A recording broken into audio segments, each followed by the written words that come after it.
tinfoil hat. Oh, what the fuck are you guys even talking about?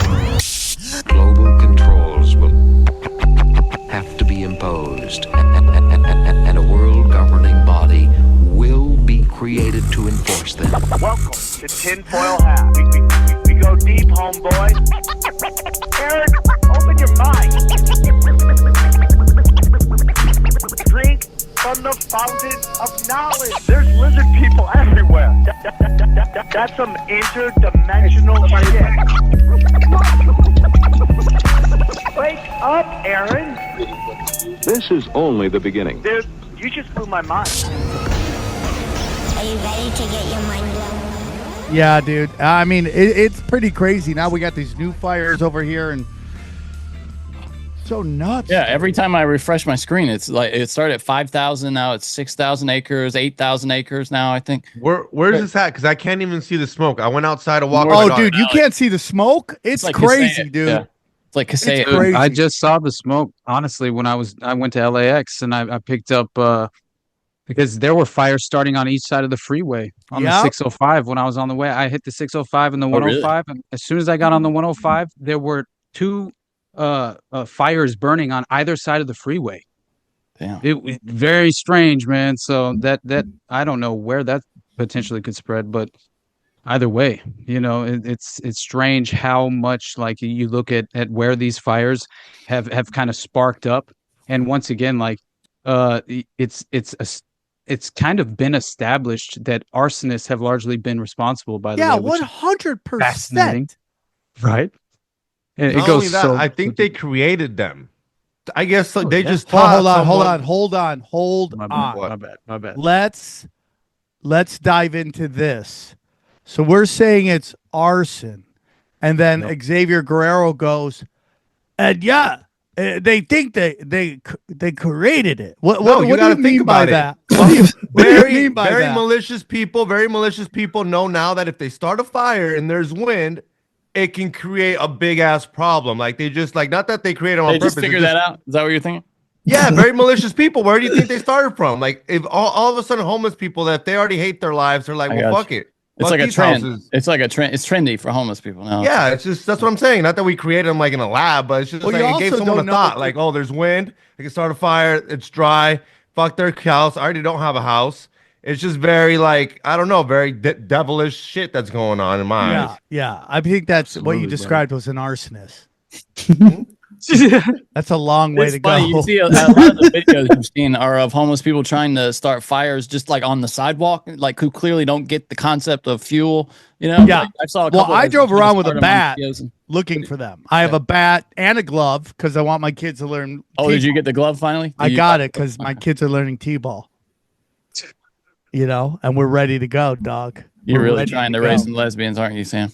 Sam, I sent those notes to your email, Sam. Okay, just cool. so you know, brother. All right, perfect. Nice. Sorry guys, I'm a little phased right now. I got in a stupid ass argument with some freaking New York City female comic who's just yelling at me about the dumbest shit I've ever heard in my life, and I'm just like, you are just mean. These just mean people. Just these young, my favorite thing are young chicks telling young female comics yelling at old male comics about that they're old. I'm like, bitch, I'm still in the game, dog. I mean, you're gonna be lucky if anyone gives a shit what you have to say at my age. I mean, come on, dog. Well, it's also the ageism thing. Is like nobody gives a shit about ageism. Right. They care about ageism is the last. Nobody cares about it. It's so fine to old man. Oh, old man, you're so gross. Oh my god. It's so fucking funny. So guys, thank you guys for coming in. I called you guys today. Wanted to get into it with you guys. Said I need a banger. You guys sent me some great notes. Super excited about it. Where do you guys want to start? Well, Austin sent him the notes, so I mean, I guess we could probably guys start wherever he wants to go. I mean, just so you guys know, I'm Jose Galison. Well, we just lost him. Yeah, we lost you. Oh, that happens occasionally with his mic. Every once in a while, dude. It's something to do with it's Zoom. I don't know why Zoom. Is it Zoom? Yeah, because you're dangerous, dude. You talk about dangerous shit. Zoom does this. I don't know why. I'm being dead serious, man. I just downloaded a brand new operating system to my phone, and it's just garbage. It's just right. It's gone to shit. I can't email. I can't get emails back. It's just gone to shit, dude. And so I'm sure. I mean, my cable's all messed up. I wouldn't doubt if we're in that time where the tech gods have gotten so advanced, they can just start fucking with all of our shit all the time, making it really hard to do anything. You absolutely. Yeah, I just now finally was able to monetize the YouTube because I kind of came really I drug my feet significantly as far as just starting the YouTube in general, because I knew this was going to be an issue as far as just either censorship or they will 100% demonetize the vast majority of my video content, and that is 100% what seems to be happening. It's kind of interesting which episodes were taken off YouTube in general, right, to begin with, which of course was, I believe it was the JFK episode that I did, the Pizzagate episode I did as well. That one got removed instantly, basically. And it was my best performing episode. You'll get just demonetized and they will never forgive you for. We're 100%. Still getting hit because of videos that we don't even have on there anymore. I mean, Johnny, we pulled out all of our conspiracy stuff. I have no conspiracy stuff on our even though we got hit on shit that was private, that he turned to private years ago, and then we would get hit on it much later. We had to just completely delete the files off of their servers to get any credit for it. Yeah. And it seems like they're letting us play a little now, maybe. It feels like we're getting away with a lot more these days. At least that's my impression. I got demonetized forever ago for saying maybe the Civil War wasn't as a cut and dry as just South bad, North good, and I got demonetized. It really was that tacit, that simple of a thing. But yeah, no, I haven't had much issues lately. Austin came on the scene in the YouTube game. I think I fixed the issue, by the way. I think it's a Zoom settings thing. I don't think the man's trying to get us. It's just I'm used to using StreamYard. Come on, man. It's harder to think that, dude. Yeah, so the man's out to get us. Gets me rock hard thinking about it, dude.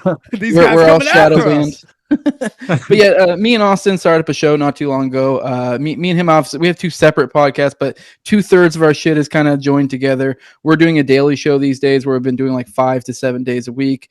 It's either on his channel or my channel, depending on who's hosting it for the day. We've been doing the morning dump, is what we're calling it, where we're doing like a morning show, just kind of a live stream, hanging out with people. I love that. And then once a week at nighttime, we do Already Dead, which is kind of like a recap for the week. We kind of just talk about whatever things we've been spurging, what's things going on. So we have the morning dump for kind of like on the go, kind of like off the cuff stuff. And then, we come together for the week and kind of recap all the important information. And obviously we have our own side podcast. But it's funny, me and him actually met after going on your podcast, because I did an episode on the Oklahoma City bombing. He did one on Ruby Ridge. And then we linked up after that, and then just kind of vibed from there. And we've been doing that ever since.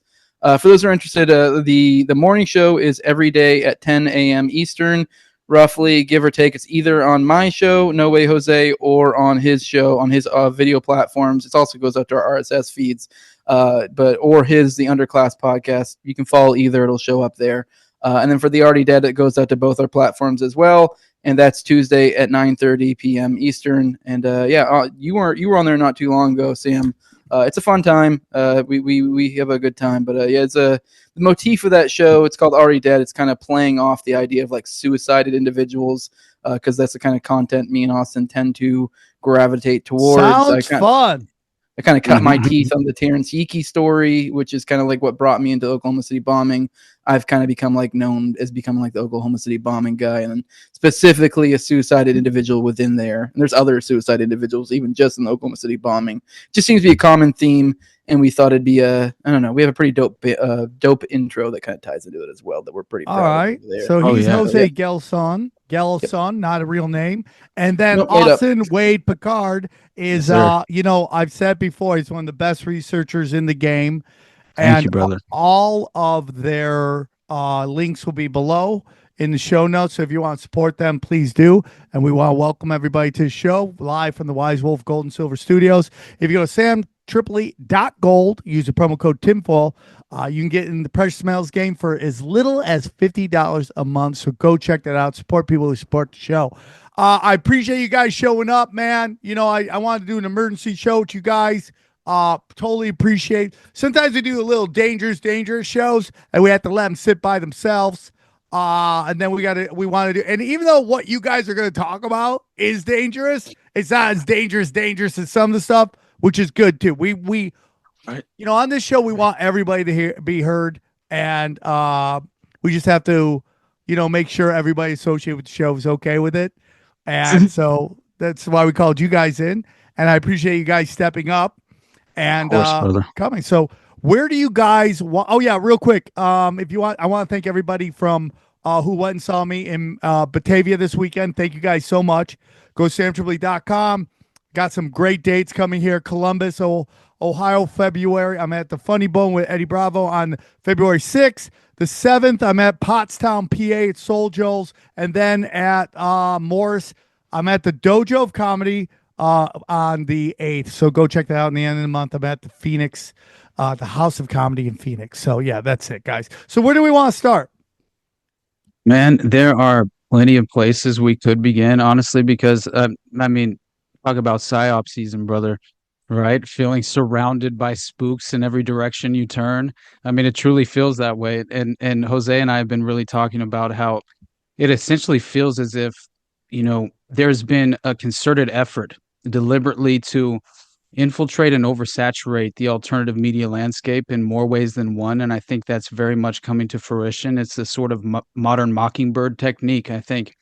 And I think also, the vast majority of people are under this false impression and misconception that Mockingbird ended, right? And that, of course, isn't the case. The CIA set up a liaison office in 1996, of course, to actually influence, Hollywood. But not only that, create out of whole cloth, legitimate television series by writing the plot lines. And so Homeland is a great example because they were clearly read in on as far as you had spooks, giving them direct script notes, right? It wasn't just the fact that they had advisors on set and things of that nature. They were going to Langley and they were meeting with people like John Brennan, right? And this is just the fact of the matter when you're talking about, the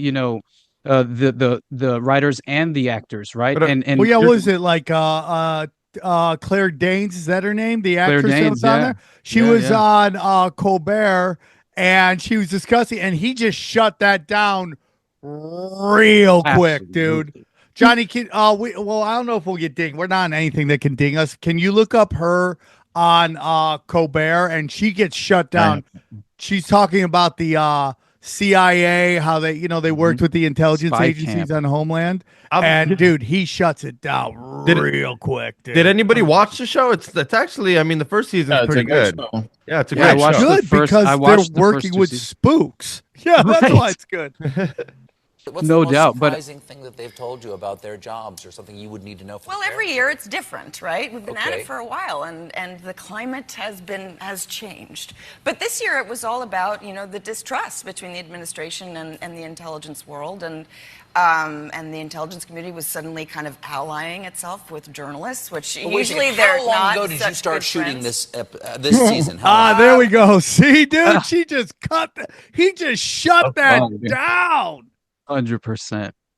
Yeah, I will say, at first I didn't think it was that weird until the implications of other people, because the fact that an individual, I think she plays a Fed, right, in Homeland. So I guess and she goes off the red. Yeah, it's kind of easy to make an argument why you would need to consult with the CIA, but the implication of this does seem like they have a regular camp that actors go to, and not just for CIA glowy roles. So there's a little bit. The more interesting is the way Colbert is. That's what you're talking about, Sam, right? The way he shuts it down in that moment, right? Yeah. But it's also the conceptual propaganda aspect of it all, because clearly, they're influencing the script to shed positive light on the agency. That's the entire goal. So they want to construct this sort of narrative within the subconscious mind of the average individual who's the audience member, that CIA good, right? It's as simple as that, as well as seeding the narrative. Because if you remember the first couple seasons, definitely the first I watched, because my sister was hitting me up you got to watch this. So I watch it, right? I go in and I watch the first season of Homeland, and my instinctual reaction is the CIA was involved with the plot. Like, no way around it. And it was primarily due to the fact that how they kind of staged the compromised asset, which was this what was he, just a kind of a combat veteran who had come back from serving overseas, and then essentially had been compromised. Right, by what? By this Islamic terrorist threat, right? Who has compromised his psychology, and so therefore he's giving these hidden gestures and coded symbols while he's giving a fucking news conference or something, right? A press briefing about how his experience. He was like a hostage or something, wasn't he? I can't. Yeah, he was. Now. He was held captive by some anonymous. I think I fictional at the very least. Yeah, terrorist. Doesn't it sound like some Matthew Livelsberger bullshit? Doesn't it? This sounds like almost like some sort of similar plot. Like, you know. Yeah. You know what else it sounds like? It sounds like Omar Mateen and the Pulse nightclub network, as far as I'm concerned, especially considering remember, Jose, when Sam brought that up, and I was meaning to actually get to that when you came on Already Dead, because you had recently brought it up when you went on Rogan just before you came on our show. And like instantly, I paused the episode and I went and I looked up what you were talking about, because it was the, if I remember right, where did I have it? Yeah, here it is. The New Mexico compound, right? Yeah. Where they were training these school shooters. And so I looked that up, right? And what I discovered was that there seemed to be far more deeper connections in regard to the potential, essentially this is pattern recognition that I'm really talking about, because it fits let's say it shares all the hallmarks, right, of this radical Islamic seminary course that was essentially a radicalization pipeline set up online. And you look at who actually set this up, and it will boggle your mind, because of course this has a direct connection from what you brought up from the New Mexico compound shootings, and that we're training children for school shootings. Okay, I pull this all up. It has a direct connection to Omar Abdul-Rahman in the 1993 false flag attacks, right, of the World Trade Center bombing. And so that was a CIA-connected operation all day long. You can trace that back. Yeah, it's amazing, right? And you can also trace it back to what was it? It was that consulate that essentially was compromised and was providing all the visas and the passports to Al-Qaeda members who were the alleged hijackers on 9/11. Mm-hmm. And one of the individuals came forward who's working at the Jeddah consulate, and he's like, "Hey, motherfucker, I didn't approve these visas for these obvious terrorists. I mean, they're clearly compromised individuals."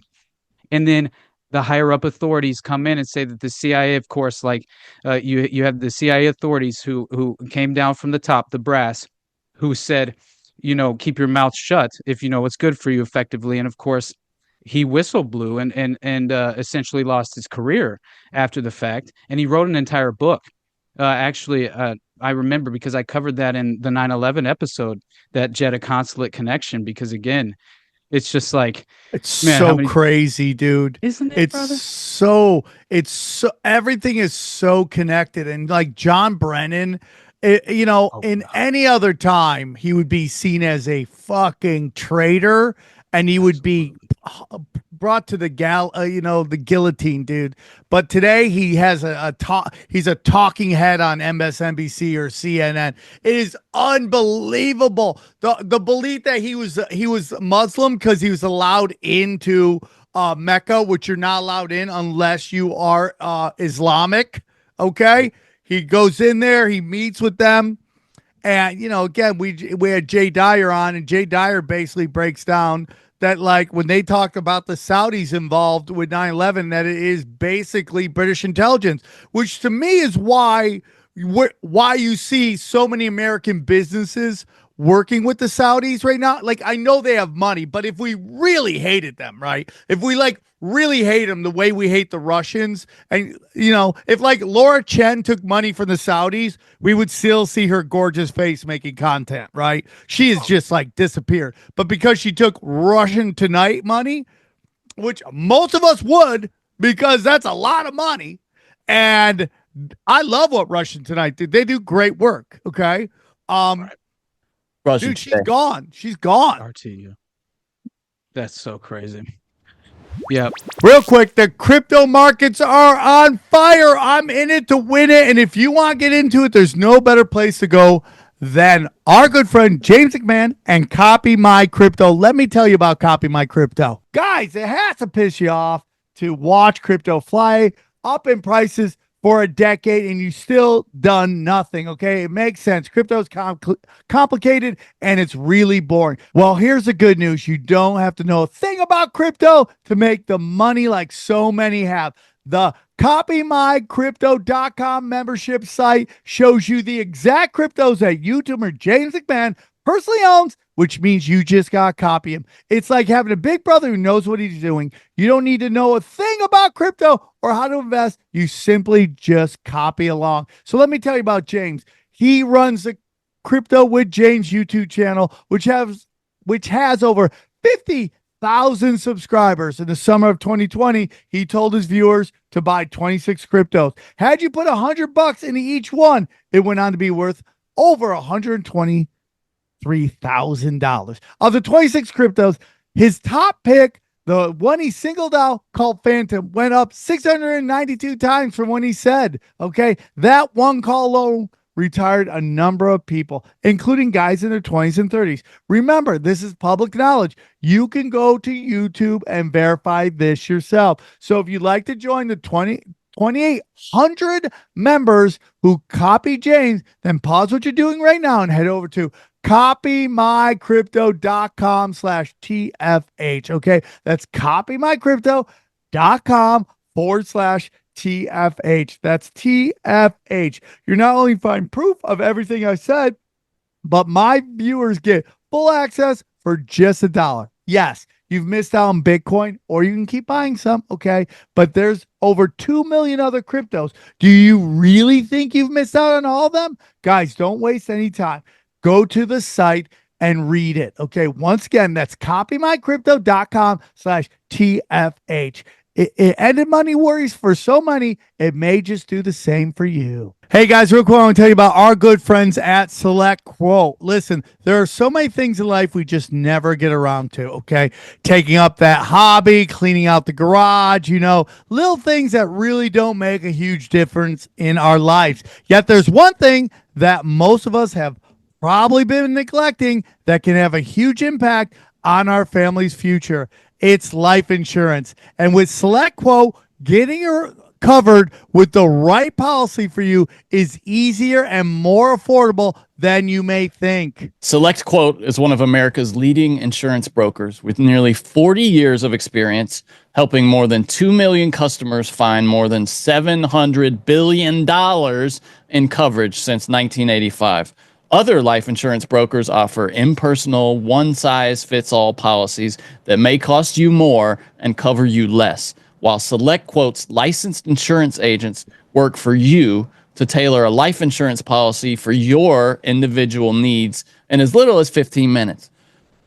And have you ever worried about getting coverage with a pre-existing health condition? Select Quote partners with carriers that provide policies for a variety of health conditions. If you have high blood pressure, that's no problem. If you have diabetes, that's fine too. Even if you have heart disease, Select Quote partners with carriers that can cover those conditions and others. Head to selectquote.com and a licensed insurance agent will call you right away with the right policy for your life and your budget. Select Quote. They shop, you save. So get the right life insurance for you for less at selectquote.com/tinfoil hat. Go to selectquote.com/tinfoil hat today to get started. That's selectquote.com/tinfoil hat. We thank you for sponsoring the show.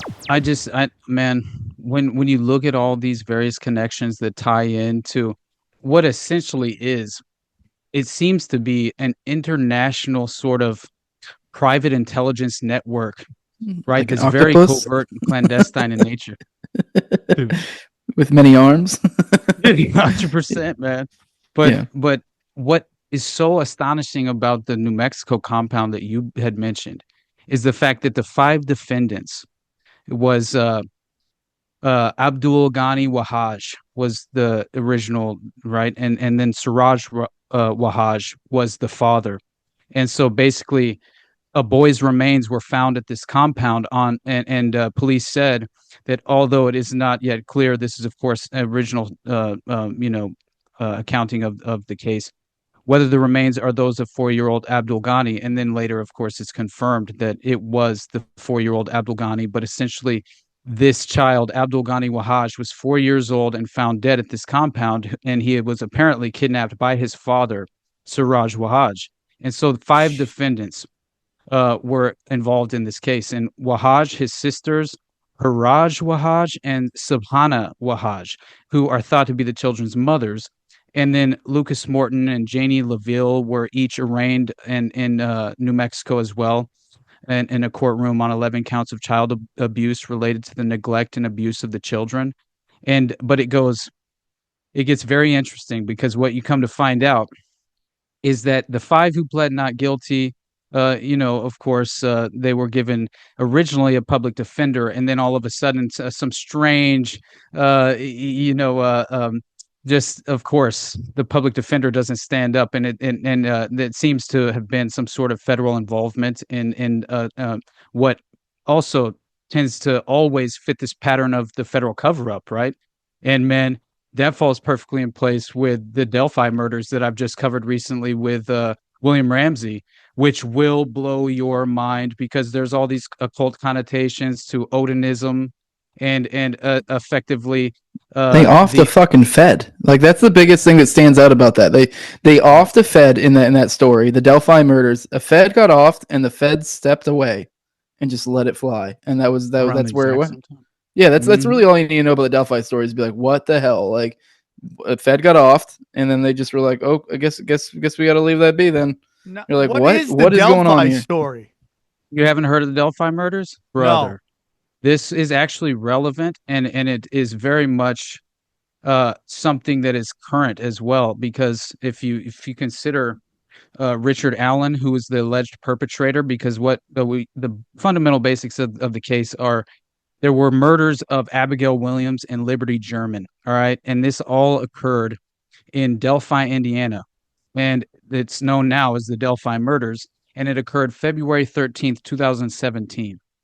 And so essentially their bodies, they're discovered near the Mononhai Bridge Trail, part of the Delphi Historic Trails, and they disappeared on the 13th, but their bodies were found on the 14th, on Valentine's Day. So consider again, the occult connotation of Delphi itself. I see that as no way it's a coincidence, especially considering how their bodies are found essentially staged in a ritualistic neo-pagan ritual. It will essentially, what had happened is that it got all this prominent coverage at the time, because it kind of, like, a lot of the true crime aficionados were very much attracted to this case. And this is the one. Wait, I'm sorry to interrupt you. This is the one where they have a video of him, right? There's like a little bit of there's a little bit of video of him. Yeah. Okay, 100%. I know what it is. Yeah, it was a Snapchat video that went viral because one of the girls. You should probably play it, because I mean that's going to be meaningful in here in a minute, especially when it comes into Richard Allen, I believe. Yeah, exactly. Down the hill, he says, allegedly, and it's like a few seconds. It's like, in reality, I think it was a 48-second video, and we only got a few second footage in totality that was publicly available.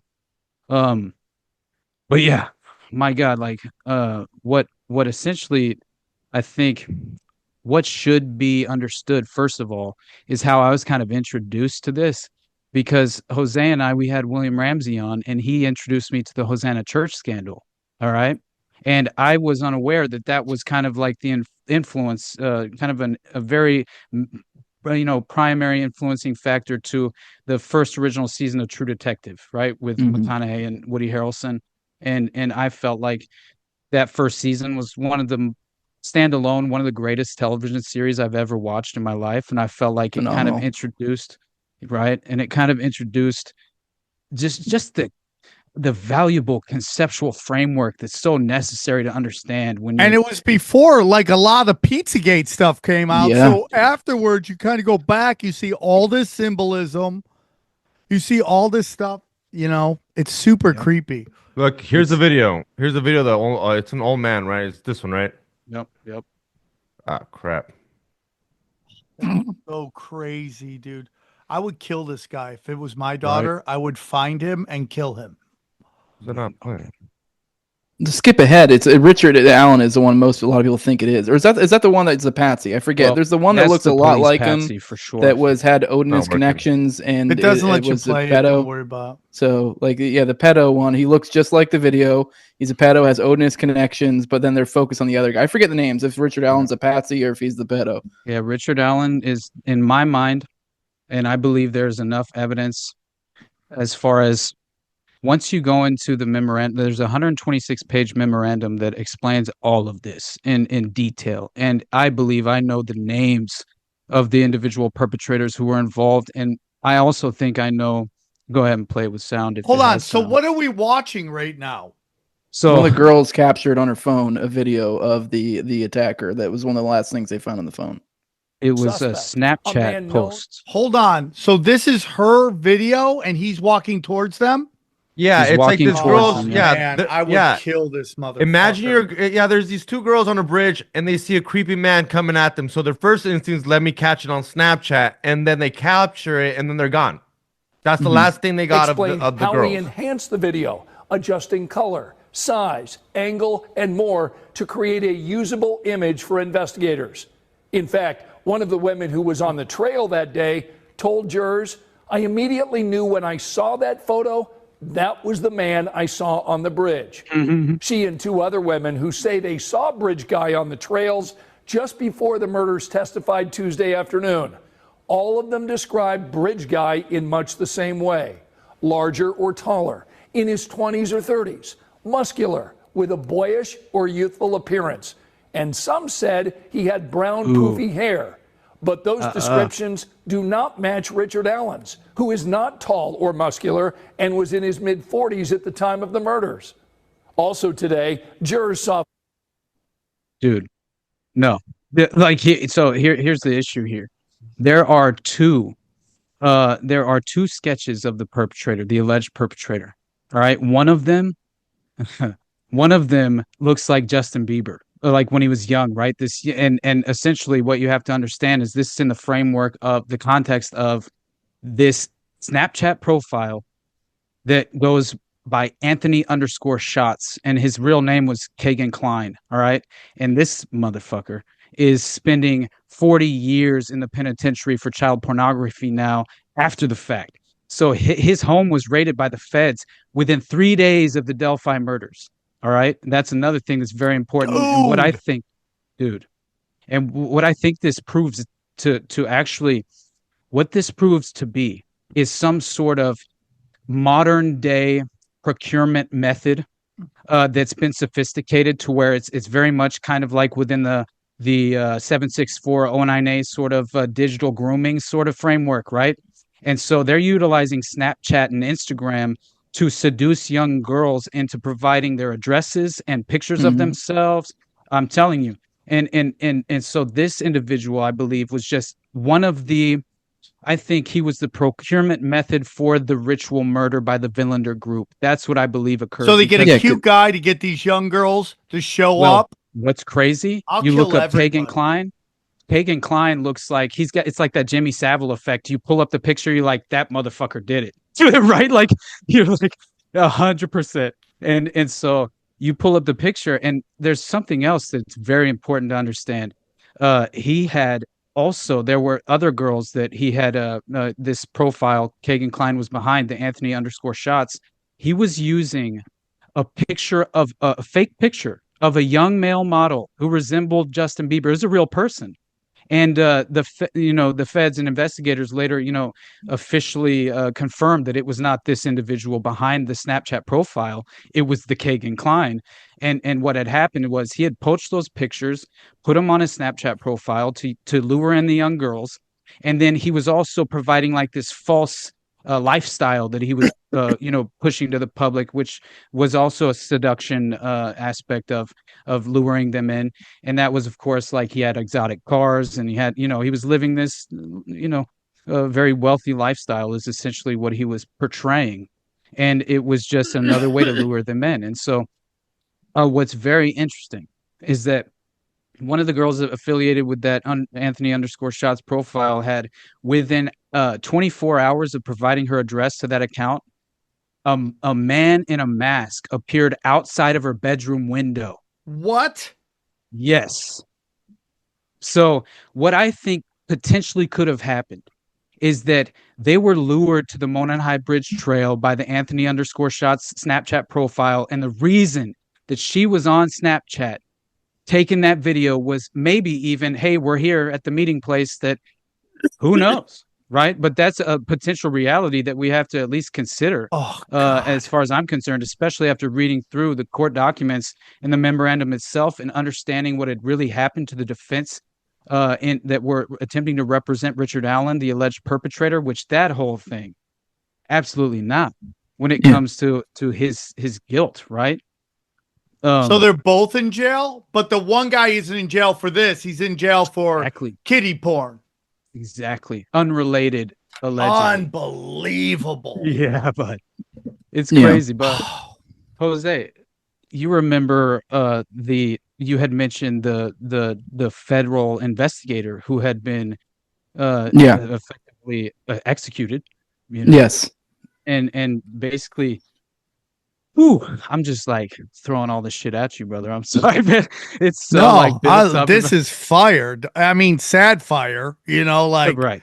As a dad who has daughters, I just want to kill all these people. Right. Is there somewhere I can send a tweet to you guys so you can pull up a picture of who I believe to potentially be? Do you have a photo of it? You could also just share it from your screen. Yeah, you can also share it from your screen. Okay. Yeah, just what John usually right there. A little sidebar. You mentioned like accelerationism there, and like kind of the 09A 764, and how they're like, kind of how they're attracting children. I don't know if you guys saw the latest shooting. I mean, I guess it was like one kid and himself. It's all they ended up doing. They released the manifesto recently. I don't know if you guys have gone down. You guys, I believe, have had BX on before, so you've talked about accelerationism in like 09A and 764, I believe. I haven't had no.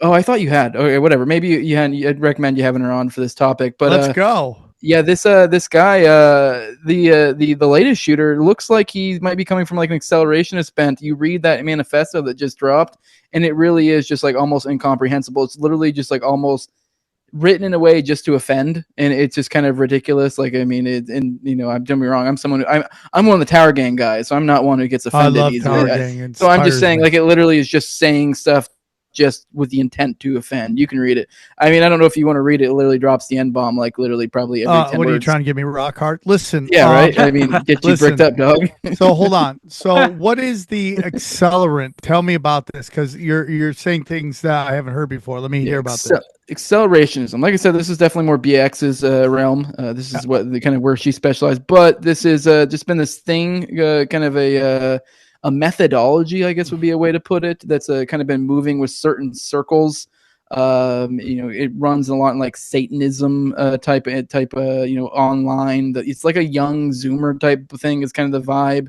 But the idea is just to kind of accelerationism. It's just to make things worse. So supposedly these people have been infiltrating all different sorts of groups and without, absent ideology. The idea being like it's not like they're like, oh, we're going to push all these causes on the left because we like the left, or no, like they're just pushing anything that will accelerate, that will push. Like they're going to be the guys that like, hey, we're going to try to somehow, whatever way we can, whether it be send people or aggravate the situation online. We're going to aggravate the January 6th situation. We're going to aggravate a BLM. Yeah, thing. I've watched your video on this. Yeah. I've watched her do videos on it.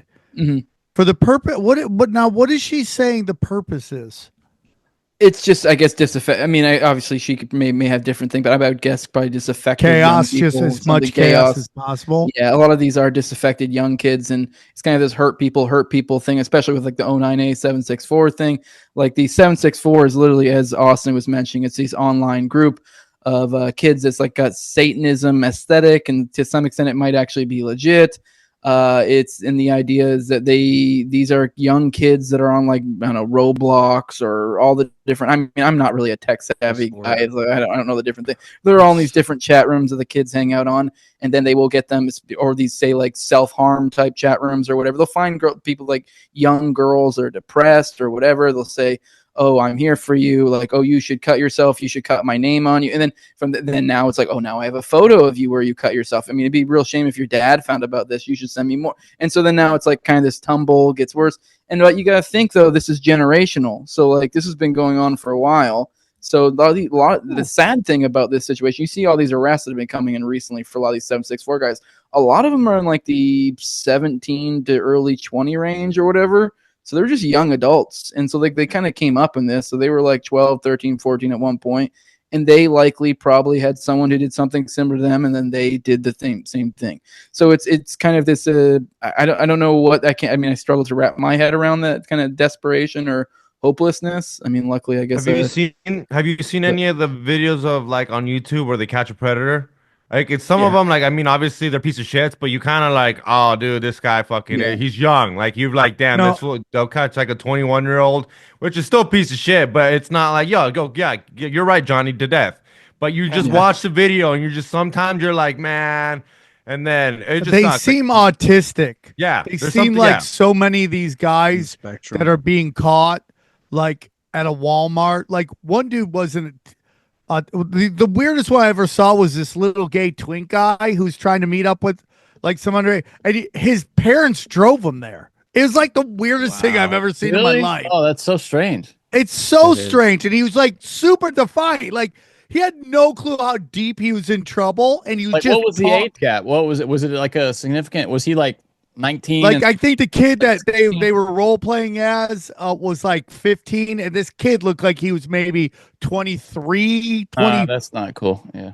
But the thing was, like, this kid got caught and he was so defiant. It was just like, this is a generation that's never felt punishment.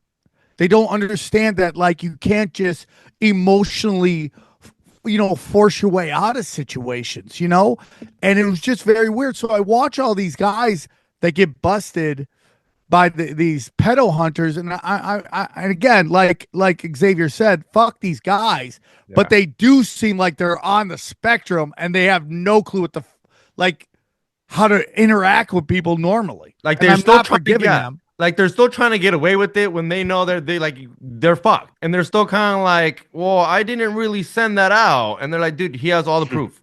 But it's even like they just are so socially awkward. No, they have a problem. I mean, it's a problem. I mean, to be fair, how do you navigate that situation socially? How do you not be awkward? Dude, you see guys that know that are listen. This is not saying we gotta forgive them. I'm not saying that at all. I think these guys are like, I will murk these motherfuckers. But what I'm saying is they seem to be very deep on the spectrum of not having social etiquette. Whereas there are those guys who just are pieces of shit. Like there's so many guys that you think are pedos, and they just have that aura of like they can't talk to adult women. They're such pieces of shit, right? They just can't do it.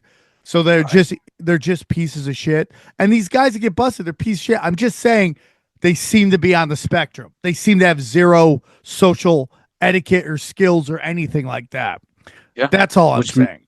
Makes them a very vulnerable target when it comes to a lot of this. Like, honestly, when I was doing the Omar Mateen episode, what I realized was that Omar Mateen, James Wesley Howe, Michael Sanford specifically, right, and all these individuals. He's allegedly not allegedly. He is the kid from the UK on the spectrum, autistic.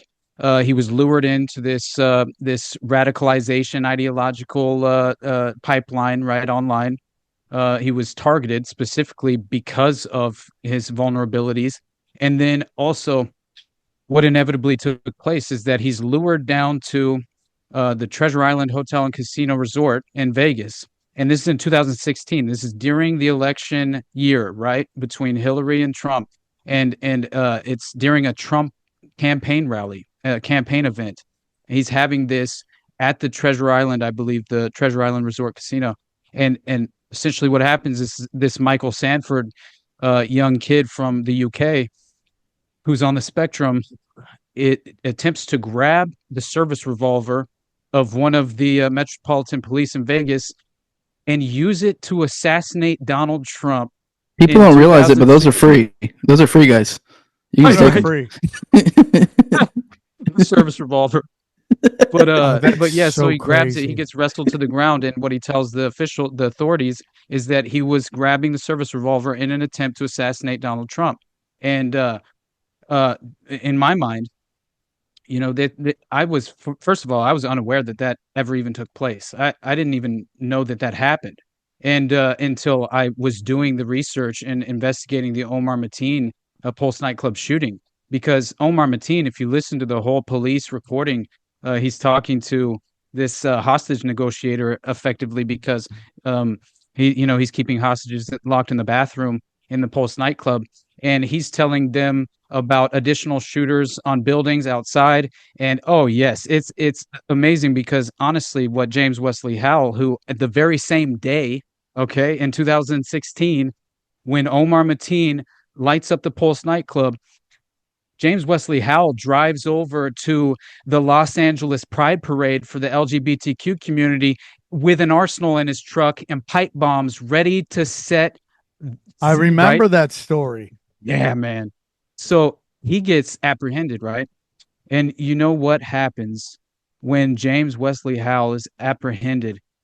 He tells this woman who is, and by the way, that if you didn't know, Omar Mateen has this glowing background, entirely compromised as far as his family is concerned. Siddiqui Mateen, his father. Yeah. You look into that, brother, and you just pictures with Obama, right?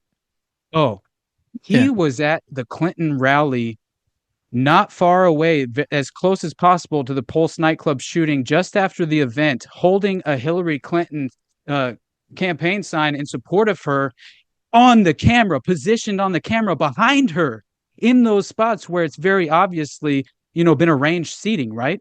And there's a reason for this. And what is so strange is that he even gets interviewed by local media after the fucking campaign rally.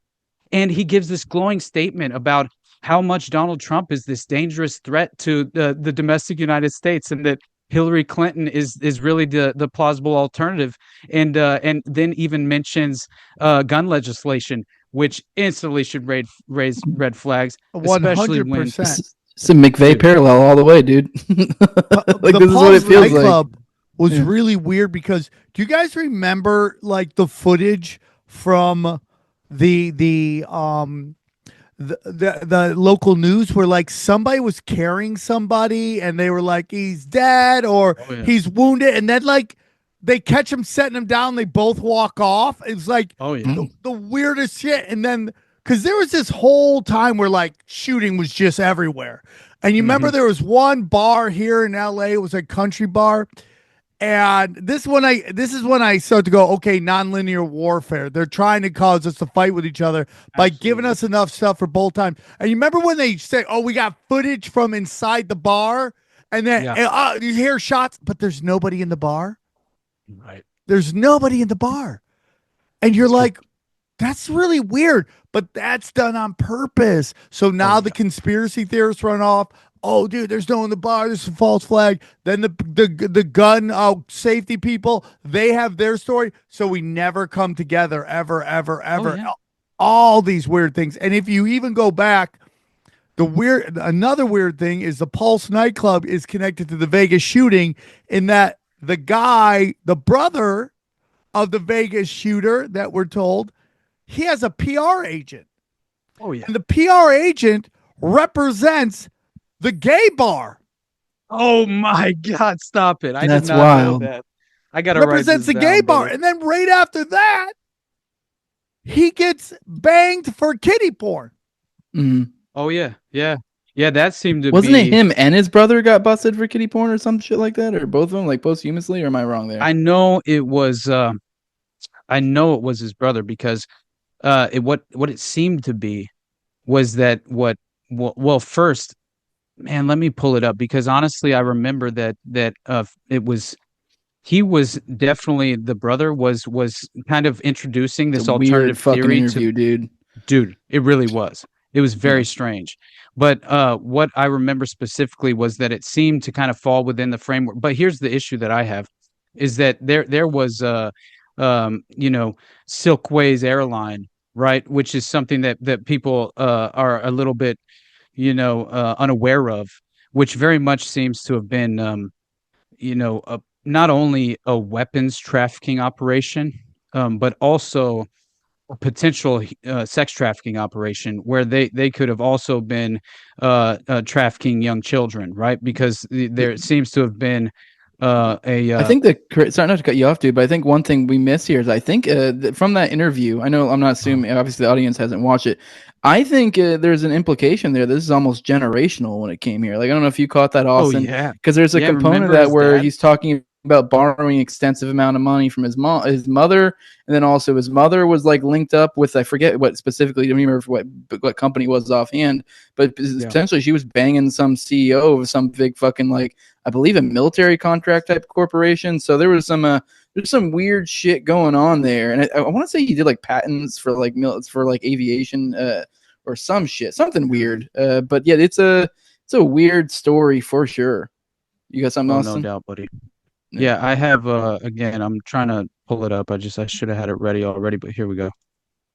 Basically, I of course keep in mind that I always kind of like stage the context of the Vegas shooting in the framework of Operation Fast and Furious, which again, like that should always like raise the eyebrows of everyone in regard to the immigration crisis being exploited and leveraged by the intelligence community to sort of like, introduce these again, what seem to be these manufactured,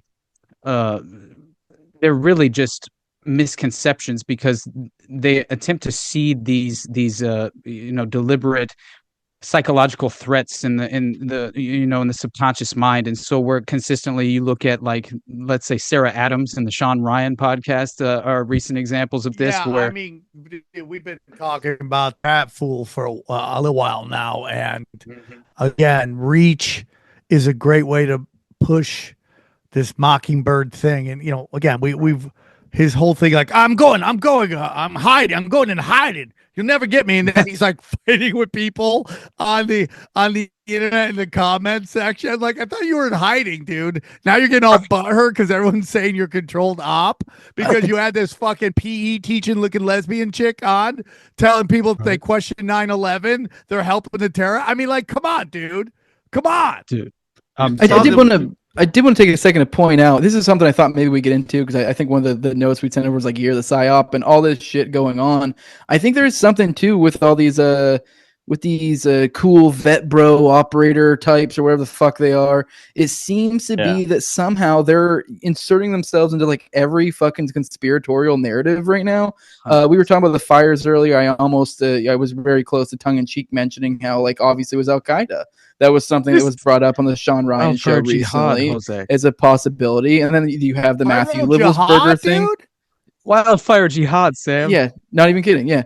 And then we have the Matthew Livelsberger fucking Cybertruck thing ties right into Stephen Greer and Disclosure Project shit too, because he goes into, so it's like it ties into the alien stuff, it ties into the drone stuff, it ties into China, ties into the fire stuff. Like they're just constantly, like, any way they can, they're just ham-fisting their way into the narrative right now. It just is the feeling that somehow all conspiracies loop back to, well, we fucking told you so. I mean, like, that's what they all seem to be coming back to right now. Like, that's the feeling that everything, they're going to be like Nostradamus, and when something happens, you're going to be like, I fucking told you so. You know what I mean? Like that's the feeling. Well, it definitely gets weird that he present the problem with, let's say, the Cybertruck thing.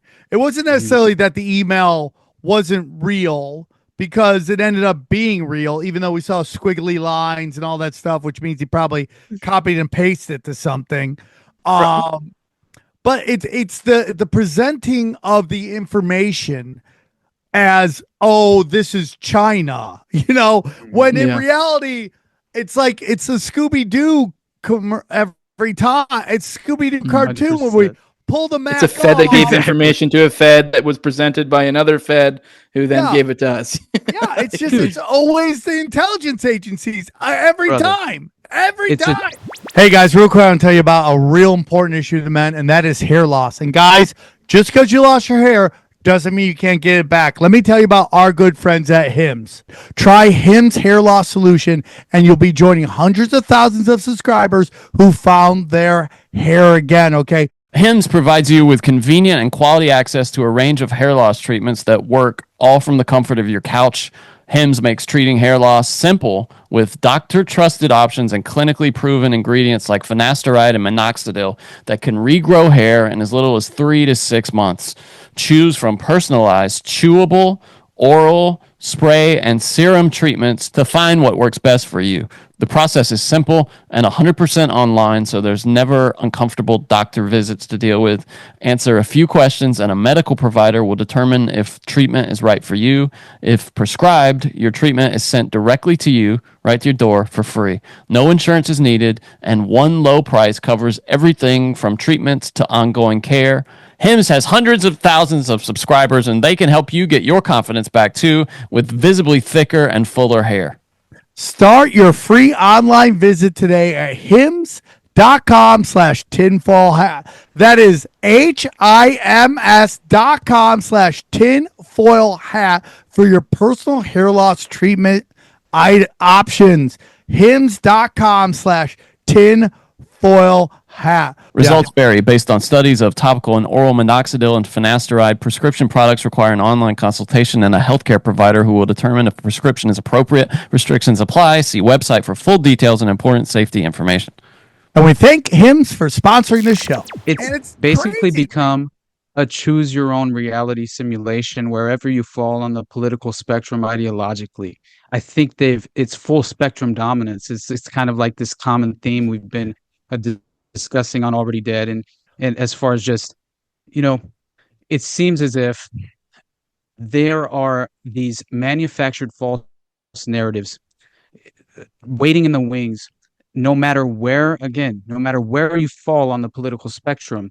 And I think that is by design, right? It's to make sure that you remain within this false framework of the establishment narrative, wherever you may fall once again. And so it never really matters when it comes to all the conclusions that the vast majority of people tend to come to are within that false framework. So they're never actually critically thinking for themselves and addressing, right?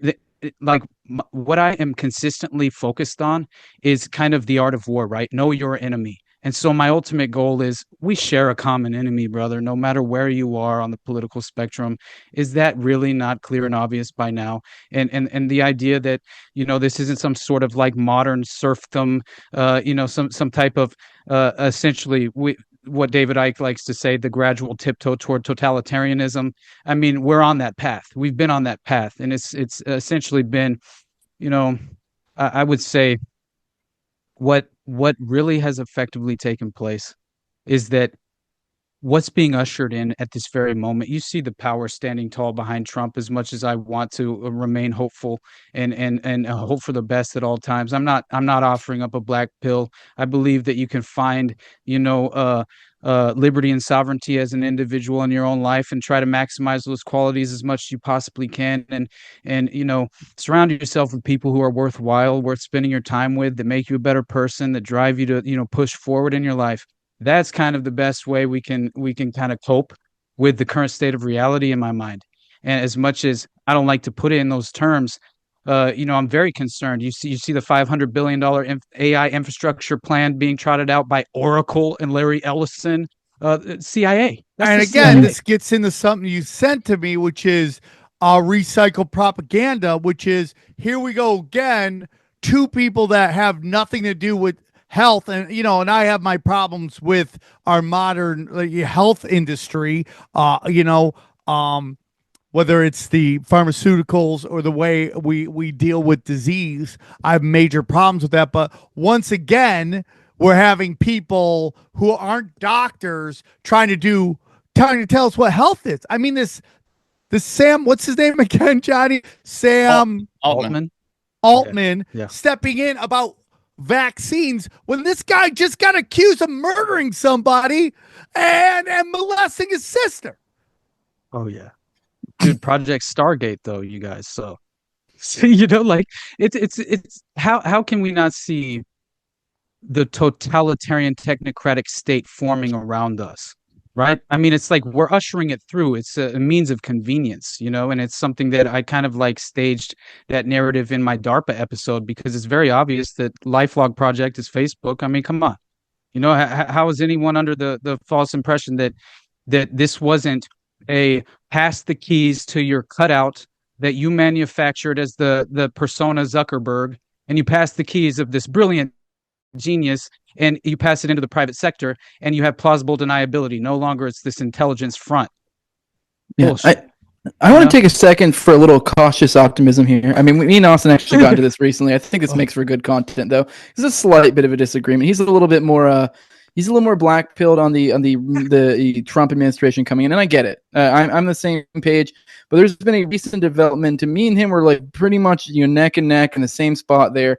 But there was a recent development that's caused me to slightly shift, or at least leave a little room open for, like, I might be wrong on being so, I don't know, doomer, I guess. I don't even know if doomer is the right word on Trump. But this recent, there was a few things actually. The peace deal, the Gaza peace deal, I really think is a weird signal, especially when the more I looked into it, the more I started to understand the specifics, the political power that the Likud party is losing as a result of it. Like, they have essentially gone from having I believe it was like around 67 monopoly on power. Yeah, they had something like a 67 out of 120 vote count over this. Ben Gvir, their finance minister, ended up leaving and took his votes with them. So now they're at like 62. That guy's the biggest piece of shit on the planet, and he should be fucking strapped down and have 1,000 Palestinians run a train on him. That guy's a piece of shit. But that result, tough guy with a gun and bodyguards. I mean, just a tough guy with a gun and bodyguards. Fucking piece of shit. 100%. But that resulted in them having now only, I believe it's like 62 or something like that. So a slim majority. And there's other people threatening that if they don't pick up hostilities after the first phase, they will leave as well, thus causing them to lose a majority. And if you understand Netanyahu's stance, currently he's had to deal with corruption. Like, basically the war is kind of what's keeping him afloat. Yeah. So them pushing this back. There's a lot and then you have the TikTok ban, Trump pushing back. I know there's lots of asterisks for all the things here, and that, like, there's a but and all these. But I really struggle to see this as anything but an L on Israel's side. And so it's like, it makes me wonder what's going on here. Is there some sort of like real boy moment here? Like, what? I mean, I get it. It is kind of also this like Iran Contra moment of like, release the hostages, kind of like make us look cool coming in. Exactly. But it just seems like it seems incredibly uncharacteristic of Israel. They are not a giving nation. They are not generous, even to their benefactors, which is what we are. They're a parasitic state upon us. They really are. So the idea that this is happening is kind of like, it makes me wonder what's going on there. Are there games behind the scenes that I don't know about? I am unsure, especially when you know that he got $100 million from Miriam Adelson. It's like, is this a strong signal of like, your money don't mean shit, bitch? I don't know. It may be. I might be completely wrong, and he just goes back to cradling Zionist balls after this. But that did kind of open my eyes and make me realize maybe something's going on here. But then he also did label the cartels terrorists, and that freaked me the fuck out. I have thoughts on that. Well, one thing I'm going to say is he's putting out a lot of stuff right now. Now, listen, I don't trust any politician. I'm a politically nihilist atheist, okay? Atheist, nihilist, anarchist, whatever you want to call it when it comes to politics. I don't trust any of these guys. But again, I'm kind of like Austin. I'm rooting for him because he is kind of the front man to this giant thing that I live in called America, right? So I'm rooting for him to succeed. I make no illusions of things that he's done, things he could do. One thing I will tell you is like he has to play a game. He cannot go after the FBI, you know. He can't go after the FBI. He can't go after the cartels. He can't go after the Fed and Israel. That's called the JFK plan, and we all know how that ended, right? So he has to play a little bit of a game. Now, we all are hoping that he plays the game in our favor. It would be nice to have some wins, and I think we've gotten some wins. And maybe again, you know, I every time I start talking positive about Trump, I hear the whispers of Whitney Webb, right? I know, man. She's right in my ear. Yeah, I'm very cautious, okay? But I also don't want to be blackpilled because then I don't want to do the show. I'll figure out a way to make money some other way. But, you know, so I'm very cautious. But there are things that I like that he's already talking about. He's talking about, you know, obviously you got Ross Ulrich, or however you pronounce his last name. Yeah. He's out. We're excited about that, right? I hope they return his Bitcoin. They're never going to do it, but I hope those motherfuckers, they seized that shit. They sold a couple weeks ago. Yeah, they sold billions. We were looking on Tower Gang, and there was some sort of tweet of like somebody had just opened a Bitcoin that'd been sitting for like a few decades or something. Oh my God, stop. I mean, I don't know if that's a joke tweet or what that was, but I was like, I don't know. I think maybe. Yeah, I saw that too. I wasn't sure either. Yeah, I hope. You know what? I hope it's his, and I hope he's a wealthy man now. Good for him. Me too, and I hope he government takes it. Do they sell Latinas. it? When the government takes it, do they sell it or do they hold it? No, they just hold. Dude, they cashed in, right? brother. They can sell. They cashed in. They sold some recently. Sell it. Oh, they did sell it. A few weeks ago, they sold a big chunk. Yeah, somebody. Billions, dude. Yeah. I covered it on the show with Jose actually because they made a pretty penny just before this pardon came down. So I felt like that was by design as well, right? They're going to cash in on him before he sees the light of day. I mean, of course. I mean, what was the point? I want to throw another little sub note on my cautious optimism thing. I think there's another thing too. This isn't so much. I also want to add in that there's a little caveat. This isn't so much a statement of my like thinking Trump is a great, moral good man or whatever. So much as I think that maybe we might be dealing with a new dynamic going forward, and that literally the people in this room. I know it's cheesy when Elon Musk says it, and it kind of makes me want to like not say it, but we are the media. Like the mainstream media is done. They are gone. They are done for. The best chance, the closest thing they have is the Sean Ryans of the world that are clawing for relevance and like, I mean, I'm sure, I guess, yeah, he has it. But like my point being is there's just a few of those ones in there that we all know kind of glow. And that's really about it. But aside from that, we are the media now. It's going to be a lot harder for them to get away with bullshit. I mean, you have somebody like Trump that has such a huge ego. I really think that is not to, fillet ourselves here. I think we have a big part to play and really are shaping the way things go, because it's like they kind of just can't get away with doing as much bullshit anymore. There's too many voices out there. It is interesting, and he does have an opportunity to go down as the greatest to ever do it. And we have seen where people have been a puppet and they've had this moment where I call it the Pinocchio moment, where it's like, a real boy. And they just start to do their own thing, and they get taken out. Now in our modern day, we're aware of the game plan. Like when they take out JFK, we were so innocent back then, and that was the beginning of this, what we call the George Bush death cult coming in and taking over. That has been in power ever since Trump's first. And now this administration seems to be a different group of people coming in. Not saying they're better. I'm hoping they're better. I'm hoping they're way better. I already feel like 20 days. You're like, what is it? Like 3 days of Trump is better than 4 fucking years of Joe Biden already. I mean, you can't sit there and go, you don't think it's better. You can't. I mean, there are some fucking wins here to bring us back to common sense. Not saying he's not up to any good, but we have had some wins. One day of Trump, and we already got Sieg Heil's back. They're back, baby. We're doing them now. Not against it. Not against it. Not against it. Sorry. That was so funny. That the way everybody gets fucking loses it, they just love it because in reality, it gives them a reason to bitch. Oh man, my life's so good. This guy threw out a Sig Heil. I'm fighting. Their nipples get hard. They're just like. Did you see him though? He was acting so autistic. He comes out like slamming his head. Like, that was the funniest thing I've ever watched, honestly, in my life, dude. Yeah. But imagine the money you would have won if you would have bet on that. Right. But they do have AOC doing this. What? I mean, she's like, I know they're freezing a lot of stuff where people are like, I just want to say to you in the back. They're freezing, but they got her thing. She's going, and then they're just doing that. You're like, I'm sorry, bro. It's the hand thing. I'm sorry. Yeah. Well, we are in people in our community are guilty of doing the same thing, freezing people, holding their hand. Oh yeah, we won't even do the fake ones, man. I'd rather throw a Heil Hitler on here and get this clipped than throw any kind of throw any eyes, cover an eye. I really struggle to write this one off. That was a Sig Heil, dude. I mean, I think maybe he was just being a silly goose, throwing a Sig Heil out there, meant nothing by it, but I think it was a Sig Heil. I also don't care. I don't care either. I think I wanted to be a Sig Heil. I know, dude. Like, kill all the protected class. That's what I say at this point. If you're okay with calling Muslims terrorists, or you're okay with calling Catholics pedophiles, or Christians nationalists, throw up a Sig Heil. Well, also, dude, the ADL is out there tweeting on his behalf, like, "Hey, give the guy a break." You don't know how much. You don't know how much Elon gave him after that. Yeah. Oh God, dude, I'm telling you right now, like, Elon fits the mold of what I view to be like the manufactured persona, the created cutout for the deep state, the intelligence agencies, and I really do truly believe that, as much as it sounds like it's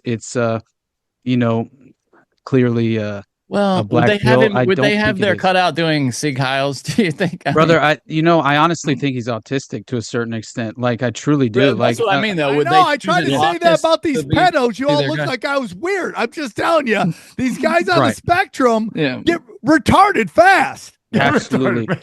And I know what you mean, Johnny. Like, I really understand what you're saying, because again, I'm not he's a flawed vessel, I'll say, of that. Right. For them. Yeah. I'm not certain of anything when it comes. Honestly, I really don't like speaking in certain terms unless I have like concrete evidence. Sam Altman is the guy, by the way. If you want that guy, it's Sam Altman. He's Peter Thiel as well. Peter Thiel as well. I think looking at Elon as a cutout might be the wrong way to put it. He has incentives that line up with it. So like him looking at it as like he is. Yeah, but he rose to prominence through what?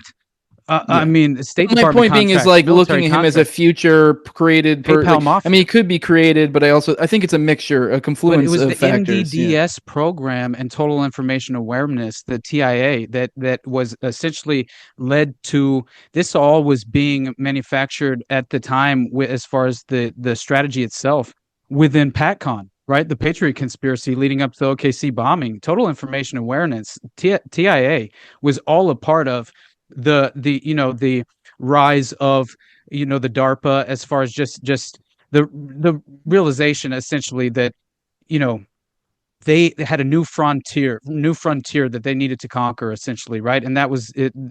Clearly, we're pivoting to the digital age, and that was essentially it. We need to corral all of these people who are now becoming more dissident voices. We need to corral them back from fleeing from, kicking and screaming from the death of the mainstream media. We need to corral them back into the establishment narrative by, clearly offering up these misconceptions. You are the media. And so you trace this back to the Edge Foundation. What's going on? Have you read the Third Culture dossier by Johnny Vedmore? Because it's amazing.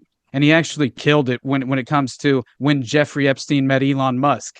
And you start to trace, okay, so whoever attended the Edge dinners, the billionaire Edge dinners, throughout the 1990s, leading into the 2000s, right? They're very obviously compromised, and almost within the context, no, not almost, directly within the context of cybernetics and this new digital MK Ultra style framework of using EMF, electromagnetic frequencies, various methods. You look up Dr. Robert Duncan. Jose and I have talked about it plenty of times, as far as in the context of the James Holmes, Aurora, Colorado, right? The cinema shooting, because effectively what occurred was this individual who was a Harvard alum, right, and a doctor as well. But it's very interesting because essentially what he exposes is this new modern form and the modern techniques behind, this sort of Manchurian candidate, MK Ultra, potential, right, sophisticated techniques that have kind of, taken the day as far as what they utilize now in the field. And so again, this guy is a Harvard graduate, investigator, and author of the book called Project Soul Catcher: Secrets of Cyber and Cybernetics Revealed. And this guy explained that in 2012, that over the past 10 years, he had personally interviewed more than 650 people who claimed to have been under government mind control programs. And many of them said they were This in the is a book? Yeah, brother. What's it called again? It's called Project Soul Catcher: Secrets of Cyber and Cybernetics Revealed. And Dr. Robert Duncan is this individual's name. And I've witnessed him on a few different interviews make these claims, and he seemed to be a very credible source. And not at all again, keep everyone at arm's length, remain skeptical at all times, but discern for yourself whether this is legitimate information that you might feel is sort of potentially there's enough corroborating evidence to kind of reinforce the narrative. Because I truly do believe that cybernetics is kind of the new frontier. Look how much this book cost. 50 bucks. Wow. $52. When anything above $30, they don't want you buying it. Exactly. Yep. And so what's crazy is that these individuals, that over 650 people that he allegedly had interviewed and worked with, said they were in this program called Manchurian Candidate ID Program Free. And he allegedly went to the Senate Intelligence Committee and met with over 26 senators, as well as the head of the Los Angeles FBI. And then after working with this consortium of scientists on a research project for over 8 years, he and his colleagues provided the closest estimate that they could come to and reach. And they claim that there are about 10,000 Manchurian candidates in the works being programmed by the CIA right now that can be used at any time around the world. However, he concluded by explaining that only a small percentage actually become successful Manchurians. So keep this in mind, because this blew my mind, that there's almost like a time frame they're working with before they potentially become aware of their programming. And that as well as, by the way, they're being programmed with subliminals in their sleep by EMF frequencies, right? Bro, which you're is so on. Jim Lee came on with Topher Gardner, and that's exactly what they were talking about. Frequencies. They're able to put out frequencies. Voice of God shit, yeah.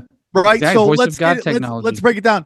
Well, there was something with Obama had just come out where he was involved in something that they didn't want him to be involved with. Like, oh, we got you. You're like, and then the next day at the Kansas City Chiefs fucking Super Bowl, bang, someone just shows up and starts shooting motherfuckers, right? Like right after, all of a sudden the Obama stuff goes away, bang. Dude. That's what we're talking about. These programs, video games, psychedelic, all these big pharmaceutical drugs, bang, bang, bang. Absolutely. Frequency put out. They don't know who's going to do it. They don't know. They're just trying to catch one of these guys to go nuts, to go shoot up a school, shoot up something that steals the national narrative. Now, like there's so much information coming out. It wasn't until these new fires had popped up that people started talking about fires again. Guys, let's be honest. The fire story was dying in LA. Isn't that crazy? Like everyone had kind of started to move on, which is nuts to me because it's the information highway. It's constantly churning out shit. And now we're back into it because there are these fires going on, but that's how it goes, dude. I mean, was there fires during COVID? Was there a big fire of COVID 2018 that burned down all half of LA or something? There was a big fire in 2020. Yeah, that was Paradise. Yeah. Right. Hey, XG. Dude, you got to understand, man. Klaus Schwab has a vision for Los Angeles. By 2028, we're going to implement the new smart city infrastructure, the 15-minute city infrastructure, which is, by the way, a part of the new $500 billion AI infrastructure by Larry Ellison and the CIA. But, nobody wants to talk about that. But the main problem, though, is that what is so fascinating about all of this is that, man, it's again, you had basically, again, like I said, he claims that. Well, first of all, I want to remember this because before we move on, you had just mentioned that they have these individuals, waiting in the wing, green light go whenever they kind of like so choose in a way. But also, what I think is, do you remember that story that surfaced about real quick, real quick aside? I just wanted to mention, just for those who aren't aware, who's the Sandy Hook guy? I can't remember his name right now. I don't know why I just completely blanked his name. Lanza. He was complaining about frequency shortly before he went on his spree. Hey man, James Holmes, he's working over here on the DARPA HIMEMS program and peak soldier performance program. That's what James Holmes was a part of. And his dad and Adam Lanza's dad were involved in the LIBOR scandal, which is one of the craziest things of all time. Oh yeah, brother. 100%, man. It's one of the craziest stories I've ever heard in my life. But when I covered the James Holmes episode and that came to my attention, it just felt like something that was almost undeniable when it came to especially understanding their direct, like James Holmes' father and grandfather was a spook, right? So again, like you consider what Jose mentioned about Stephen Paddock and his family. Dude, sorry. All right, once again. No, you're good. All right, not to throw shade out there, but I don't know. I think maybe you were there for that morning dump when I covered this. But do you know Michael Benz's dad worked for James Jesus Angleton? Like, not dad, his grandpa. I think it was his grandpa. Mike Benz's grandpa worked for fucking. I mean, I guess maybe fact check. His grandpa wasn't glowy. His grandpa was like his great uncle. But yeah, James Jesus Angleton, who was like the counter intel guy under Dulles. Like, he was the guy who sniffed out fucking rats. Like, essentially, that was his job. Dude, fucking Mike Benz's grandpa worked for him. I'm not saying Mike Benz is a glowy. I don't fucking know. I'm just saying, what the fuck? That's weird. Just a fun little. 100%, buddy. It's not too. It's pretty common stuff, generational. But I don't know. Maybe he's cool. Dude, I could go into this forever with you guys. I don't want to keep you too late. What I want to do is get your final thoughts as we wrap it up here. What's the latest on the Pizzagate news? Oh shit, brother. Yeah, I dropped that in the notes, Jose, just so you know, because I was I had found something recently. I was going to bring this to the show not yesterday, whenever we did the morning dump on Monday, I think. I don't fucking remember. Maybe it was Tuesday. I was going to bring it already. It doesn't matter. But still, what I thought was fucking nuts is that basically I had found this connection. First of all, when I went on William's show just recently to talk about the Delphi murders, he tells me about how Haley Welch, the Hawktua girl, could potentially be related to Edgar Madison Welch. I've heard that. Shooter who went. But here's the problem that I have, because I know who Edgar Madison Welch. Who was the shooter? Let the audience know. You got to say who it was. You breezed over that. The audience needs to know. Edgar Madison Welch is the shooter who shot up the computer. Pizza. Yeah, exactly. Who had gotten in a major accident 2 weeks before. That somebody may have died or been really injured. So that's the weird shit about that. So, and his father, you want to get into like generational shit. His father had this weird production company that did like Forever Young. Forever Young. I love that I'm telling this to the guy who knows it all. But it's like did weird children's entertainment filming, and also was basically the head of the Habitat for Haitian Orphans that worked with the Clinton. That, guys, if you ever want to go, when did I realize Pizzagate was real? Is when I discovered that moment right there. 100%, brother. Yep. Look what I found. His no way it's his brother. I don't know. I just found it right now. So they say last names are the same. What's interesting is they sort of deny it with no like legitimate corroborating evidence at all, but they also don't officially there's no sort of official conclusion to these articles that I read through in regard to the relationship and if they are related. Now, my number one concern is that I know who Edgar Madison Welch's father is, so I need to find out who Haley Welch's father is, because that would probably solve that. I think it would probably solve it as well. And I just have a feeling it's not true. Right? It's supposed to be a great story. And and here we are, a woman who like this guy's got 2 kids. One of them shoots up a pizza parlor, then gets out of jail, gets killed, and then let's say it's true, his next daughter is talking about spitting on dicks, and then she just rug pulls people for $50 million. You're like, what kind of parent are you? We had a phrase in journalism called "too good to check," and this is definitely one of those facts that's too good to check. Yeah, let's not look sure, dude. Yeah, yeah. I don't even want to look it up at this point, but I choose to believe it. Exactly. if you remember, Sam, the Best of Pizza, right? Yeah, for sure. I mean, the whole thing is just all of it. It's all 3 like doors people down. You know what I think was happening? And that guy that owned that was Elefantis' lawyer. Oh, even crazier than that.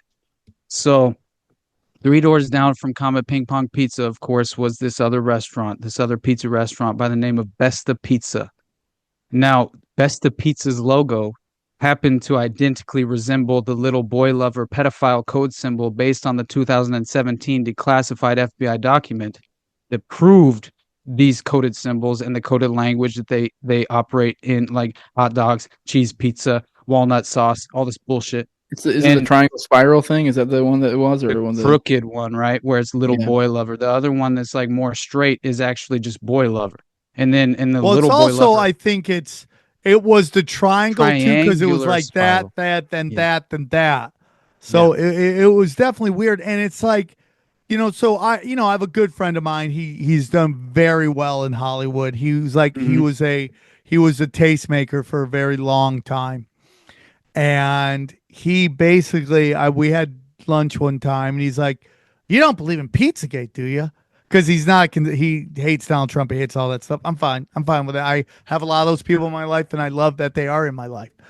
Is it Brian Callen? He goes, "You don't believe in Pizzagate, do you?" And I go, "No, not Brian Callen, but Brian's trying so hard. He's trying so hard. Like, he admits to a lot of it, and then he just defaults back to his factory setting, and it's so hard for him because he grew up around them. Yeah, that's it. Yep. Right. So at the minimum, okay, Pizzagate is Epstein at the minimum. That's at the minimum jumping off point. The reason that it's the third rail, a taboo subject that you cannot bring, to the surface, is because this is an ongoing active child trafficking operation and network within Washington, D.C. And I think that is clearly why the cover up was in from day one, and especially when you consider, you had mentioned the owner, this head scratching connection, who owned Besta Pizza, and it was Andrew Klein, who happens to be one of the 4 attorneys for the Department of Justice serving in the Human Trafficking Prosecution Unit in the Civil Rights Division as a Clinton appointee. Now, he also provides nationwide training to United States attorneys on the prosecution of child trafficking cases. Theories began to emerge directly after this came forward, linking a handful of surrounding businesses to this Pizzagate conspiracy, even naming the Beyond Borders charity focused on Haiti and funded by the Clinton Foundation, allegedly working to end child slavery and prevent violence against women and girls in Haiti. This grew to a crescendo when ultimately the 28-year-old actor with a confirmed IMDb page by the name of Edgar Madison Welch would play out his next role as a disturbed conspiracy theorist driven by QAnon to drive to D.C. with an AR-15, only to fire 3 shots that allegedly struck the wall, a desk, and a door. But we all know that it was the computer hard drive that was clearly targeted. And so, in a very unusual display of police response, Welch was uncuffed while still at the supposed crime scene and can be seen standing in a very casual pose with his hands on his waist. And he would later explain to the cops that he had planned to self-investigate the conspiracy. However, another version of this story has been circulating, and that posits that Edgar Madison Welch had actually lived in Haiti for a time, only recently coming back before his unusual trip to Comet Ping Pong Pizza. It turns out there exists a compelling alternative theory that Welch was actually there in order to provide a palatable false flag narrative to the public all while staving off the need for a legitimate investigation into the claims being made surrounding human trafficking through these particular businesses. This inherently painted these business owners as the victims of harassment, and now even potential violence in the minds of the public. So Edgar Madison Welch, clearly an actor, whose IMDb page lists 3 films produced by Forever Young Productions. Yeah. And whose dad, Harry Welch Jr., not only owned Forever Young Productions, but also served as executive director for Protect a Child, a national nonprofit organization meant to prevent abuse and abduction of children. He's even reported to have a national security clearance from the Department of Defense. Yeah, dude. Yeah. I mean, dude, same thing with Laura Silsby, who got busted in Haiti, is now working at basically Florida's version of the Amber Alert. That's how you do system. it. Exactly. And you know, just the final thoughts, and I'm going to let you guys go because you guys did me a super solid by jumping on tonight. Thank you. Is that again, the Sam Altman, is that his name? Sam Altman? Yeah. Like, again, the guy gets accused of molesting his sister for years, and now he's in a bigger position of power. This is how you compromise. I guarantee his sister's lawsuit will be nudged to a judge that will dismiss it. Brother, the currency in DC is sexual blackmail, and the strategy is human compromise. That's it, man. You know what I mean? That is the currency of the elites. Yeah. But I do believe that the you know, we had Crow 777 on, and he's been talking about how there seems to be this kind of, and this kind of goes into Jose's thing about not necessarily getting blackpilled, but this kind of rising of a conscious understanding of like, you know, again, we'll bring up my buddy Mike Romanelli talking about how like new downloads seem to be happening. Like people are downloading to a higher level of themselves that maybe these elites are fighting. Well, I told you about the nails are growing. Think about the shit that's commonplace these days. Like we talked about Epstein, like it's just flippant. Like, oh, it might be Epstein at a minimum, like we said earlier, as if it was just what do you mean? What does that mean? Epstein, like you'd say 10 years ago, you said Epstein, and you explain that, you'd be like, what? Like, it's just like everyone just accepts this is a thing 10 years in the future. Yeah. Like, whoa. Like, that's where we're at, you know? I'm with you, dude. And like, right, brother. My girlfriend Dana, old school liberal, still watches MSNBC. The P. Diddy shit woke her up. She's questioning all this stuff. Why there are arsonists everywhere? What's up with these smart cities? I love it. That's people the are hope waking right there, up brother. all the time, dude. Exactly. So man. Great episode. God, I could talk to you guys. I wish this wasn't at night. I could talk to you guys for hours, man. I know, you guys right? do deep dive. I love this new generation that just coming up and popping up. I love that. You know, Sam, you inspired the shit out of us. You know that, right? Like, yes, Johnny, you legitimately, brother.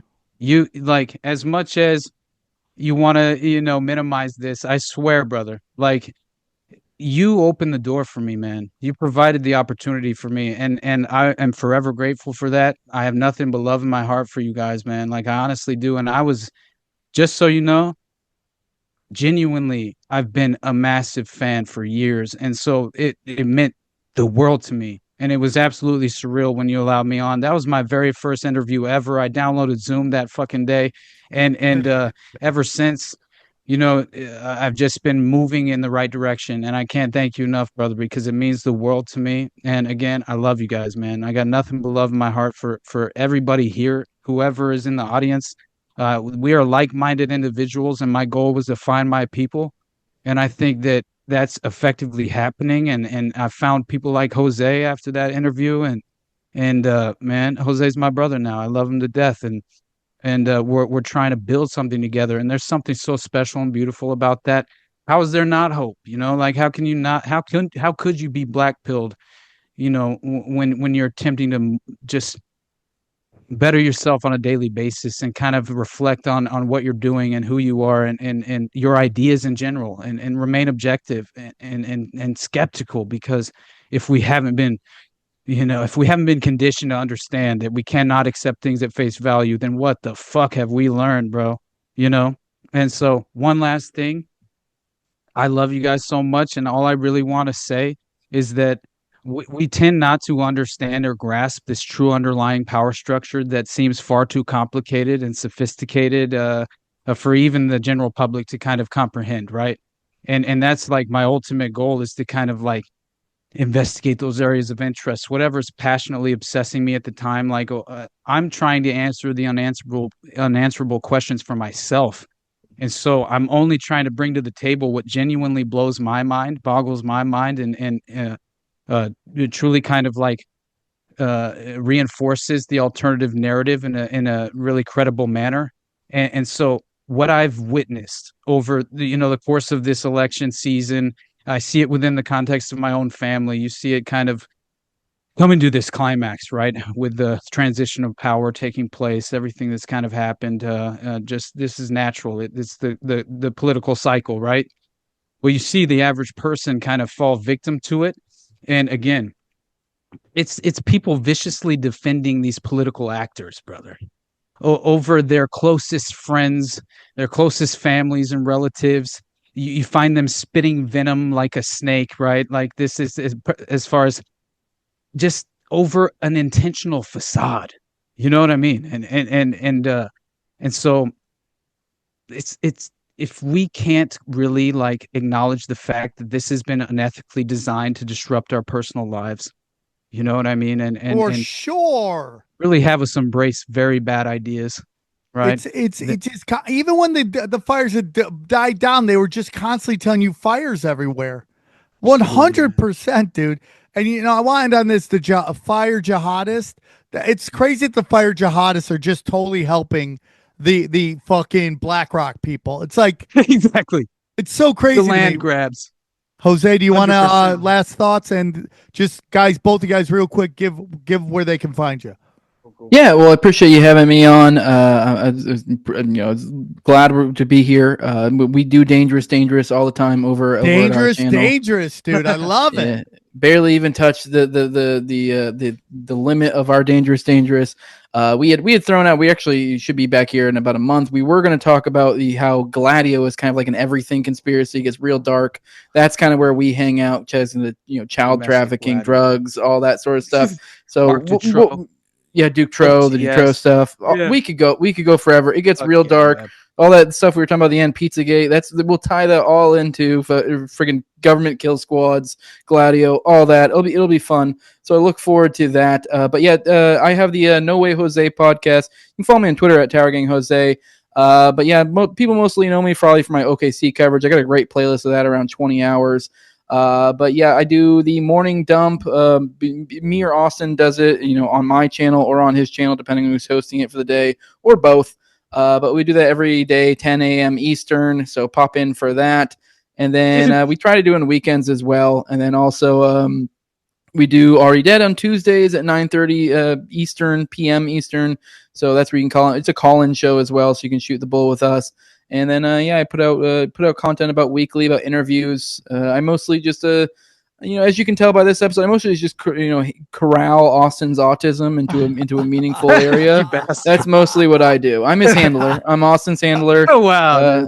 So that's what we do here. And that's how the magic happens. We should get together sometime and talk, It's, hey, Johnny, fuck you. Wow. We'd have a lot to relate. Handlers unite. Great episode. We'll get into some stuff. Tower Gang. Here. Sorry, Tower Gang. They're gonna get mad at me if I don't mention. I'm a Tower Gang guy too. Sorry. Tower Gang's changing the game.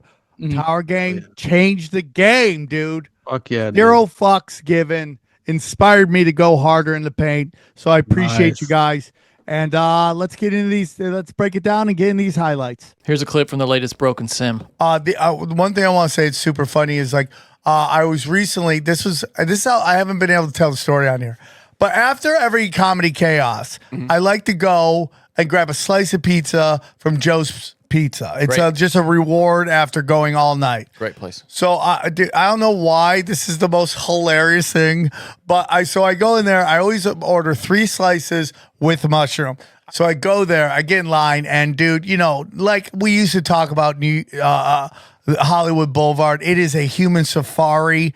It literally has like taxi driver energy for the older listeners of the show. Well, my favorite movie, even though I despise Robert De Niro now. I think he's just a fraud, a touch butt retard fraud. Good actor though. I mean, maybe. He's a good actor. Maybe, you know, Piece of shit, good actor. But in Taxi Driver, he was amazing. And that energy Raging of Bull, Taxi too. Driver is Hollywood Boulevard. Just gritty, grimy. Well, Joe's on Sunset, right? Which one do you go to? No, I go to one on Hollywood Boulevard. Wait, so you don't? There's one right next to the Comedy Store. Yeah, but it's not on the way to my house. Oh, interesting. When I'm driving back to the valley, this Joe's is on the That's way so there. funny. There's one like 200 yards from the That Comedy way. Store. Okay, that's funny. I'm going this way. And then, of course, Johnny, I like to see the wild things. Yeah, that's crazier down there. I like to just watch the wild things go, oh, I might die. Yeah. Is this the best feeling? I might die. So I go there and it's just chaos, dude. It's sloppy drunks, you know, SoundCloud rappers. Like it's just handing out their CDs. Just like, still handing out CDs. It's so funny. Even though nobody owns a CD. No, what can I I have do with people this? show up to my show go, hey man, will you take my CD? I'm like, I'll take it. What am I doing with this thing? What was the last time you saw a CD player? They're not even in cars anymore. Yeah. It's like unbelievable. It's like, do you think I still do cocaine? Hey, it'd be like, hey man, take my cocaine place, Matt. Yeah, you showed my nephew a CD. He would think it was a frisbee. He would literally have no idea what a CD is. I remember when CDs came out, my friends were like, dude, you can do whatever you want. You can scratch it, doesn't matter. Chuck it, and then instantly it just went to shit. Well, remember, dude, do you remember? And then, like, before CDs, just every highway would be littered with, like, tapes that had just kind of come unspooled, you know? Yeah. Everywhere. Yeah, Like, You just see them, like, blowing in the wind, like... Tumbleweed. Tumbleweed, yeah, just whoosh, whoosh, whoosh, everywhere. So And then CDs I'm on and- Hollywood Boulevard. It's an insane asylum. It's right next to the 7-Eleven that plays, like, Beethoven. This is, like, late at night, too, we're talking. Oh, yeah. This is usually around, like, 11:30. God bless the guys who work at Joe's Pizza, because they're dealing with wild people. Just a drunk, wild, angry, just crazy people. You know how when you're in the army and they want to punish you, they're like, we're sending you to Alaska, or if Yeah. you're in the Russian army, Siberia. Yeah. The Joes on Hollywood Boulevard is where they send you. That's where the ones who are on probation. Yeah. They screwed up sure. at the other locations. They We're just- sending you to Hollywood Boulevard. There you Galison. go. So I get lied, and it's just wild thing after wild thing, you know. Older guy with tight shirt on, still trying to hold on to it. Sloppy drunk Mexican chicks. And then there was this black chick, and she was getting very upset because her order was taking forever. And she's like, I want my dots, which is like the garlic dots. Oh, yeah. I want my dots. Don't get any sauce on them. And as soon as this guy puts in the sauce, it gets on, and she yells, she goes, you're contaminating the dots. Stop contaminating the dots. This is an atrocity. Stop contaminating the dots. And then she just flicks it at him. Give me new ones. Stop. Don't contaminate them. And it's like, what's her problem?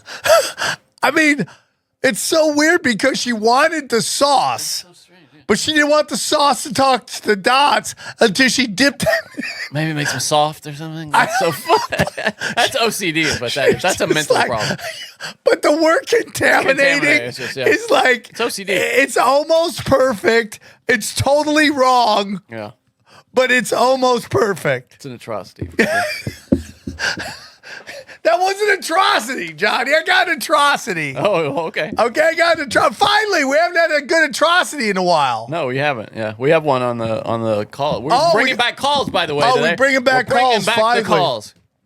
So, Johnny, you want atrocity? I love atrocities. Yeah. Okay, atrocity. We're talking atrocities. Yeah. Atrocities. Yeah, Jim Mora. That would be great. Yeah. So you want atrocity, Johnny? Please. I live in the Valley, and the Valley has this crazy thing where almost you can dump your car.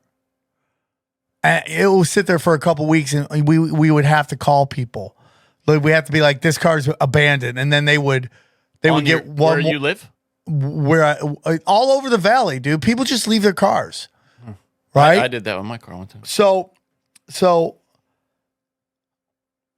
So the parking's FUBAR. They don't do street cleaning. Oh, it's these homeless people. Yeah. It's just FUBAR. You know, and I told you, there's a guy who has got a Corvette that he lives in.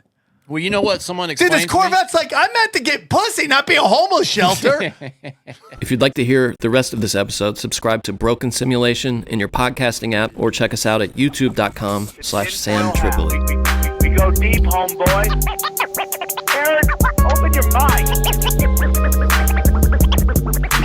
Drink from the fountain of knowledge. There's lizard people everywhere. That's some interdimensional shit. Wake up, Aaron. This is only the beginning. Dude, you just blew my mind. Tinfoil hack.